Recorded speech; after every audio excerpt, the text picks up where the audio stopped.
रात्रीच्या भयान शांततेत जुनाट वाड्याच्या थंडगार भिंतीमधून फक्त वाऱ्याचा किर्र असा आवाज घुमत होता।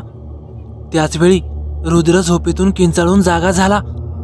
त्याचं शरीर घामाने भिजलं होतं आणि श्वास इतक्या वेगाने चालत होता की जणू काही तो मैलोन मैल धावून आला असावा।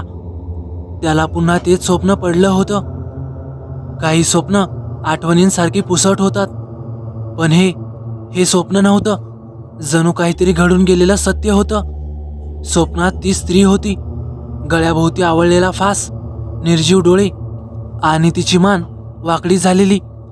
पण त्याही अवस्थेत तिची नजर थेट रुद्रच्या डोळ्यात रोखलेली होती। जणू ती त्याला काहीतरी सांगू पाहत होती किंवा कदाचित जाब विचारत होती। रुद्रने पलंगाच्या बाजूला ठेवलेला पाण्याचा तांब्या उचलला आणि एका दमात रिकामा केला, पण कोरड्या पडलेल्या घशाला काही आराम मिळाला नाही। वाड्यात भयान शांतता होती, पण ती शांतता त्याला अजून पोखरत होती। त्याची नजर आपोआपच खोलीच्या कोपऱ्यातल्या त्या जुनाट कोरीव काम केलेल्या कपाटावर खिळली। एक अनामिक ओढ त्याला त्या कपाटाकडे खेचत होती। त्याचे पाय जड झाले होते, पण मन मात्र त्याला थांबवू देत नव्हतं। प्रत्येक पावलागणिक एक कर्र आवाज त्या शांततेचा भंग करत होता। तो कपाटाजवळ पोहोचला।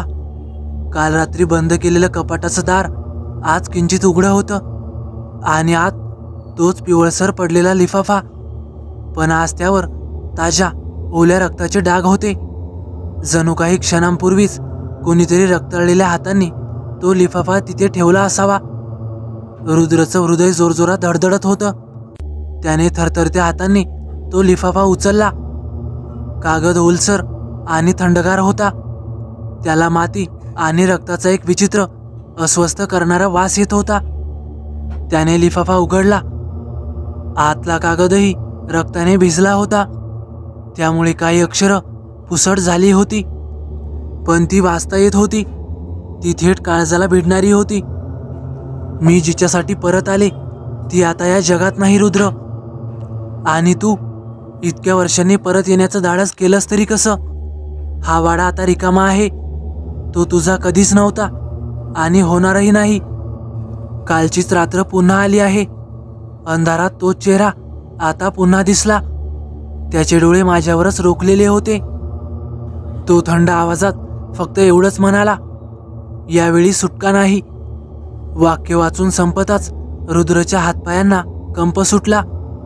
तो हळूहळू मागे सरकू लागला। त्याच्या मनात विचारांचं वादळ उठलं। हे पत्र, ही स्त्री आणि हा वाडा यांचा माझ्याशी काय संबंध? माझ्या भूतकाळाशी की माझ्या कोणत्या तरी विसरलेल्या अस्तित्वाशी? तो विचारात गुंतला असतानाच त्याला आपल्या हातावर काहीतरी चिकट ओलसर जाणवलं। त्याने खाली पाहिलं आणि त्याचा श्वास क्षणभर थांबला।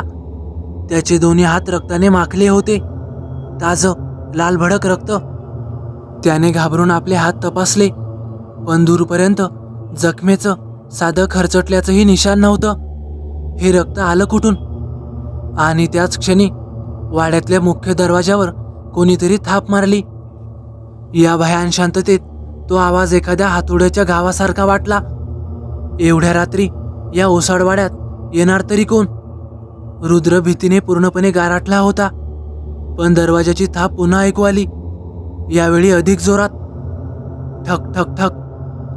दुसरा कोणताही पर्याय नसल्याने रुद्र भीतीने भरलेल्या पावलांनी मुख्य दरवाजाकडे निघाला।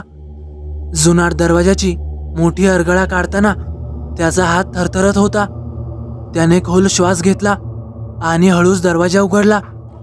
बाहेरच्या अंधारात एक सावली उभी होती। वाऱ्यामुळे तिचे लांब विस्कटलेले केस चेहऱ्यावर येत होते। चंद्रप्रकाशात तिचा चेहरा अस्पष्ट दिसत होता, पण तिची आकृती मात्र तीच होती, स्वप्नातली। तिने एक पाऊल पुढे टाकलं।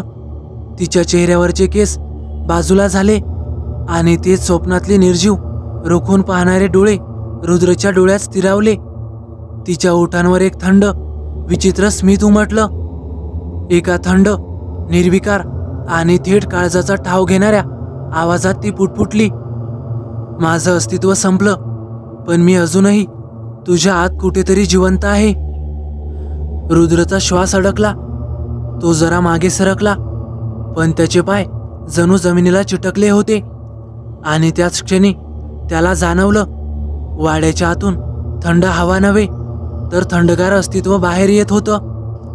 त्या स्त्रीची आकृती एक पाऊल पुढे आली आणि रुद्रच्या कानाजवळ अगदी हळू आवाजात ऐकू आलं, तुलाही आठवेल, सगळं आठवेल.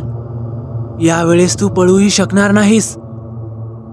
अचानक तिचं रूप धुसर होऊ लागलं, जणू धुक्यात विरत होतं. आणि एका क्षणात ती दिसेनाशी झाली. पण जमिनीवर तिचे पावलाचे ओले ठसे अजूनही दिसत होते, थेट वाड्याच्या जिन्यापर्यंत गेलेले. रुद्र घाबरत घाबरत जिन्यावर चढू लागला. प्रत्येक पायरीवर तो ठसा जड होत चालला होता, जणू कुणीतरी अजूनही पुढे चालत होतं. वर पोहोचल्यावर त्याला असं जाणवलं, वरचा कॉरिडॉर पूर्ण अंधारात होता. फक्त शेवटच्या खोलीतून मंद पिवळसर प्रकाश येत होता. दरवाजा किंचित उघडा होता आणि आतून एक मंदसा टकटक असा आवाज येत होता, जणू लाकडी झोका एखाद्या तालात हलत होता. तो दरवाजाजवळ पोहोचला. आवाज स्पष्ट झाला. कोणीतरी जुन्या लाकडी झोक्यावर बसून हळूहळू हलत होतं. रुद्रने दरवाजा ढकलून उघडला. आतमध्ये त्याला पाठमोरी एक आकृती दिसली. लांब केस, फाटकी पांढरी साडी आणि पाठीमागून दिसणारे पातळ अस्थिपंजरासारखे हात. तू का आलास परत? ती पाठमोरीच म्हणाली. आवाज ओळखीचा वाटला, पण रुद्रच्या आठवणीत तो कुठून येत होता ते काही कळेना. तू तू तू कोण आहेस? रुद्रचा आवाज थरथरत होता. तिने झोका थांबवला, हळूच उभी राहिली आणि त्याच क्षणी झोक्याच्या खालील लाकडी फरशीवरून एक जुना लोखंडी पेटारा आपोआप पुढे सरकला. रुद्रच्या नजरेत भीतीपेक्षा कुतूहल आलं. त्याने पेटाऱ्याचं झाकण उघडलं. आत पिवळसर पडलेले कागद, काही जुनी छायाचित्र आणि एक लहानसं मुलाचं खेळणं, लाकडी घोडा. छायाचित्रात एक तरुण मुलगी होती, हसतमुख, डोळ्यात तेज, आणि बाजूला एक लहान मुलगा. रुद्रचं हृदय क्षणभर थांबलं. तो मुलगा अगदी त्याच्यासारखाच दिसत होता, पण त्याला अशा कुठल्याही फोटोची आठवण नव्हती. तो तू आहेस. ती आकृती आता त्याच्याकडे वळली. आणि हो, तोच निर्जीव चेहरा, तोच गळ्यातला वळ आणि तेच डोळे. आणि मी तुझी बहीण. जेव्हा समोर असलेल्या त्या स्त्रीने मी तुझी बहीण असं म्हटलं, तेव्हा रुद्रचा मेंदू जणू गोठून गेला. थंड हवा त्याच्या कानाजवळून शिट्ट्या मारत गेली. तू काय बोलतेस? तो थरथरत्या आवाजात विचारत होता.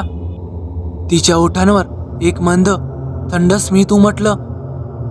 तुला आठवत नाही की आठवणी विसरण्यासाठी तुला कोणी भाग पाडलं? रुद्रचा श्वास वेगाने चालू होता.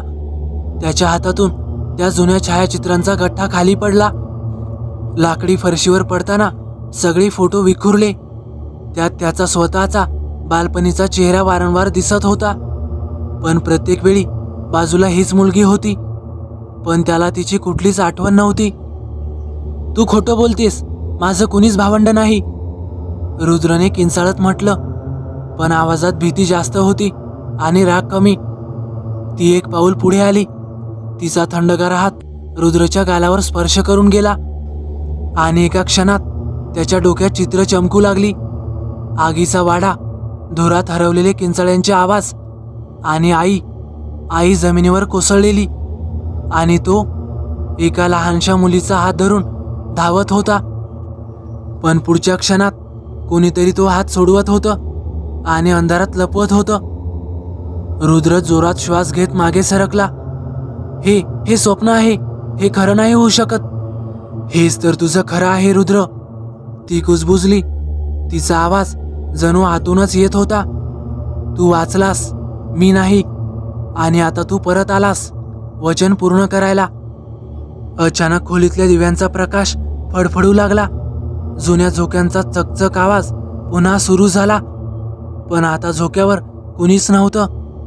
झोक्याच्या मागच्या भिंतीवर रक्ताने उमटलेले पावलांचे ठसे वरच्या दिशेने जात होते. जणू कोणीतरी भिंतीवरून चालत गेलं होतं. रुद्र थरथरत मागे सरकला आणि धडपडत जिना उतरू लागला.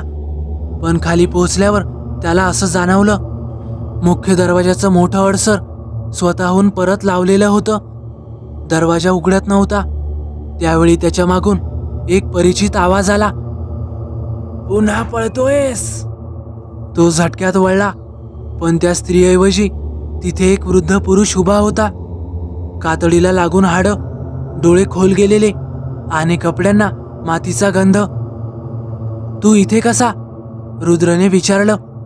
वृद्ध हसला, पण ते हास्य उबदार नव्हतं. ते शिकार पाहिलेल्या लांडग्याचं होतं. मी इथून कधी गेलोच नाही, तूच गेलास. रुद्र गोंधळला. पण तुम्ही आहात कोण? वृद्धाने त्याच्याकडे चालत येत हळू आवाजात म्हटलं, तुला खरं कळायचंय? मग माझ्या मागे चल. तो रुद्रला वाड्याच्या मागच्या गुप्तदारातून बाहेर घेऊन गेला. थंड वारा, वेलीने झाकलेला अंगणाचा मार्ग आणि शेवटी वाड्याच्या पाठीमागे एक जुनाट स्मशानभूमी. वृद्धाने एका गंजलेल्या लोखंडी फाटकाला ढकलून आत नेलं. अर्धवट झाकलेली एक छोटी संगमरवरी पाटी होती. त्यावर कोरलेलं नाव रुद्रला थरारून गेलं. आदित्य राणे, 1989 ते 1999. हे माझ्या आडनावासारखं आहे. रुद्र कुजबुजला. कारण ती तुझी बहीण होती, वृद्ध म्हणाला.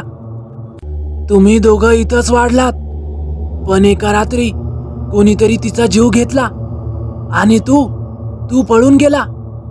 तुला वाचवलं गेलं, पण आठवणी काढून टाकल्या.